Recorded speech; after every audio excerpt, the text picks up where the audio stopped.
Greetings, this is Aset Sekhmet, your esoteric numerologist.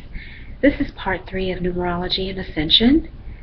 Hopefully this will be the last of the series. I'm going to move forward and talk about our great new year that is upon us. December 21st, 2012. For the first time in 26,000 years, the sun will rise on that date, and it will be in alignment with the Milky Way on the plane of the ecliptic that will form the grand cross, or the cosmic cross, in which in most cultures they see it as the sacred tree or the tree of life. This will be our planetary alignment. This will be our day of days. This has been predicted by the Olmec Mayan calendar, that it will be the end of an age, not the end of the world, but the end of an age that brings about a whole new Aeon, a new epoch into the evolution of our species. So there also has been, concern about that date, that this is also the date of ascension. Now, the date of ascension has never been mentioned about any culture on this particular date. But it's so interesting how we like to interpolate the meaning of one date to make it fit the definition of something else. I'm going to be the devil's advocate, because I have noticed on YouTube and on articles and blogs that there is saying that this is the date of the ascension. You cannot set dates for spirituality. Time and spirituality do not mix. Those who have been proven to set dates tend to be wrong. What I'm simply trying to get us is to move beyond materiality into understanding the esoteric meaning that for you to graduate to a higher level or dimension, it will not be on a set date. So for those of you who are high-strung and insensitive, you have anxiety and nervousness dealing with this date, whether you're going to be left behind, I want to calm your fears. Now, it's not about a right or wrong issue. I'm a numerologist. I don't set dates.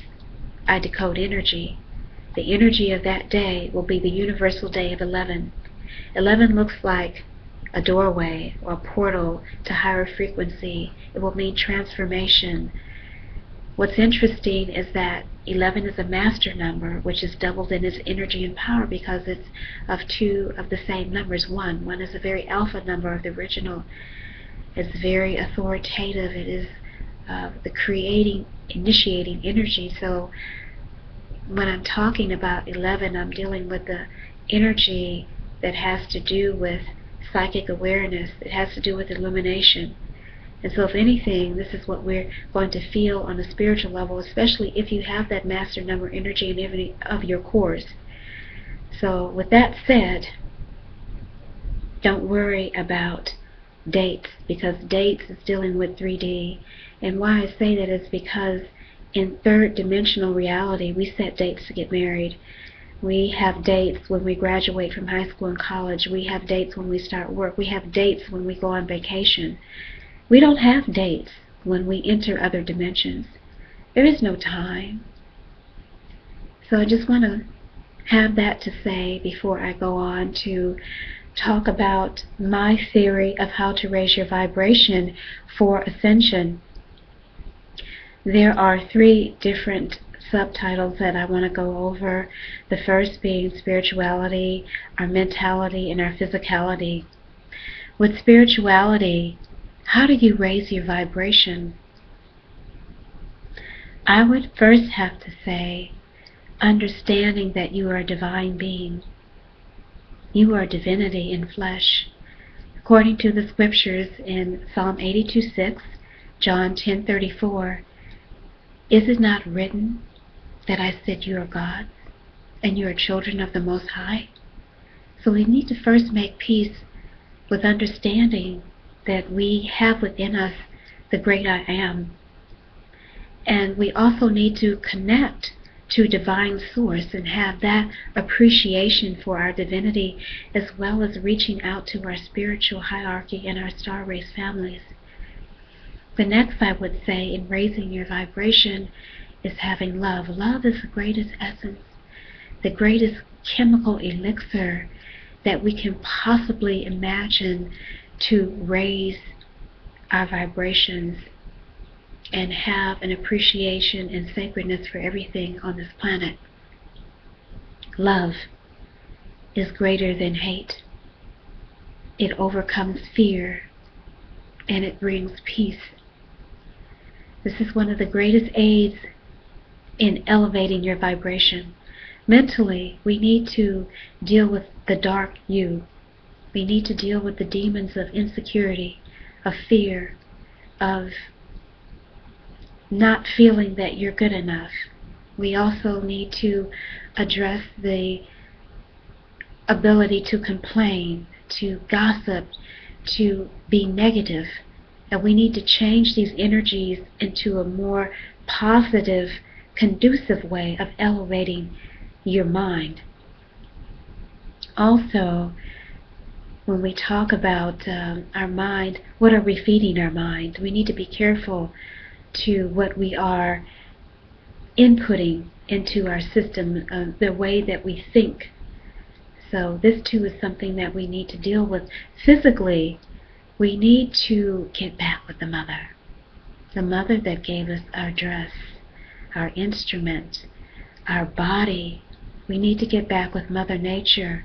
We need to appreciate the things that she gives us, which is food. We need to get back to nature's way of eating from the mother. And so we need to take in more sun. We need to drink more water.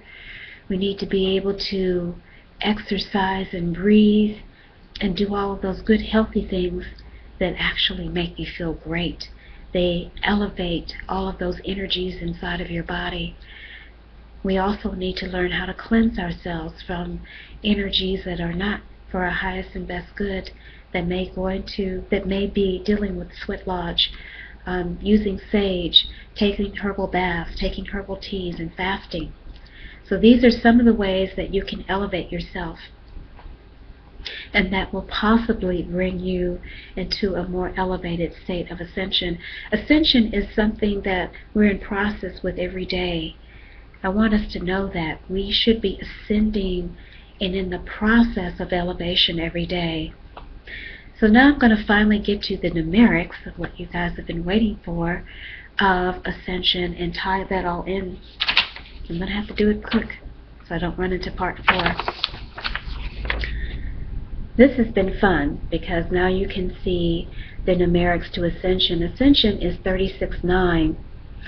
And 9 is the vibration of totality, of completion, of finality, of us reaching an attainment of our evolution. It means success. So I did not put the numbers to all of these words here, but I'm going to go through it pretty quick. Transformation is number 54-9. Transformation from our corporal body to the astral man is 27-9. The state of mind, 45-9, deals with the process of ascension. As you see, below that is thought, which is 36-9, which deals with the frequency of how we perceive reality. If we go down, we see Christ consciousness, which is 81-9, and Christ consciousness is dealing with our divinity. So we're talking about the I am within us, the Christ in us, the hope of glory that is going to help us to ascend. This is ascending to the Lord in the air. This is the state of mind. When you look at the Bible, which also talks about ascension, the rapture, which is 36-9, as well as the elect, which is 18-9, we who are those saints, the chosen, the light workers, the star seeds, and which could possibly lead to a UFO event, 36-9, and abductions of 36-9. Could be possible. So I'm just presenting this here. I would like for you to go to my website, spiritwisdomnumerology.com, so that you can look at the Pythagorean method. I hope that you were able to write these words down so that you can go there and prove for yourself by the alphanumeric system that number 9 and all of the words and definitions that I've just related to you with number 9 shows how one can truly understand the ascension process. I thank you for listening with me for these 3 videos dealing with numerology and ascension, and you may get in contact with me at offsetsegment@gmail.com, spiritwisdomnumerology.com. I also have a book out called Spirit Wisdoms, Inspirations to Living an Ascended Life. So you can email me if you're interested in that book. It is at least 200 pages, so I thank you, and I'm going to say Hetapu and Moet.